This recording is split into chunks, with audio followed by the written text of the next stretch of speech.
Благодарам, господине Джафери, почитувани пратеници, почитувани граѓани, почитувана македонска јавност. Господа колеги пратеници од СДС, видовте дека деновиве има фајде од ова што дебатираме овдека 20 на дена. Купишта оставки на очиглед на целокупната македонска јавност. Оставка на еден, оставка на друг, оставка на трет. Деновиве веројатно ќе бидеме сведоци на нови оставки. Јас ќе продолжам таму каде што заврши колегата Јовановски со буквата Р.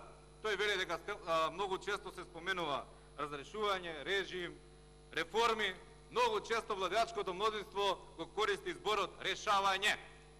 И го решија јазикот наспроти уставот, решија некој проблем со соседна Бугарија наспроти волјата на македонците и на мнозинството граѓани на Република Македонија. Сега господинот Бујар Османи го решава некаде на запад името, вековното име на Република Македонија и се во знакот на решаваме, решаваме, решаваме, но не по волја на граѓаните на Република Македонија и не по изборната волја од 11 декември на граѓаните на Република Македонија. Но не се да се вратиме на реалните теми, она што најмногу ги засака граѓаните од каде што ние доваѓаме. Зборував пред некој ден за аеродромци и за аеродром, тоа важи за Скопје и за скопјани. Искрено сите ве прашуваат, сите граѓани на Скопје и на аеродром, независно дали се членови симпатизери на ВМРО ДПМН, на СДСМ, на ЛДП, на НСДП, на Социјалистичка партија, определени, неопределени, сите ве прашуваат каде мислите во аеродром да ги сместите мигрантите. Има неколку локации кои што фигурираат меѓу граѓаните и се многу загрижени. Дали е тоа на потегот кај населба Лисиче, односно на делот меѓу Вардарска Островска и просторот на Горно Лисиче?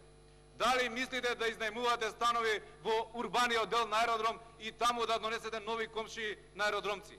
Тоа се прашањата што аеродромци ги засегаат овие денови и се претерано загрижени. И ве молам, излезете јавно и гласно, кажете ги овие работи.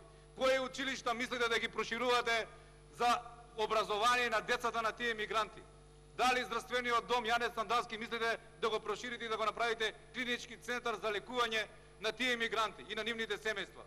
Ова се сериозни прашања, ова не го ветивте на аеродромци пред 11 декември. Зборувавте за загадување на воздух и за намалување на градбите во аеродром. Напротив, правите се обратно. Нити има, не знам, гасификација, ниту давате субвенции за печки на палети, нити ништо. Напротив, ќе градите нови згради каде ќе домувате мигранти која работа не ја ветивте на аеродромци и на скопјани. Сите ние заслужуваме одговори нови и те како бити прашања.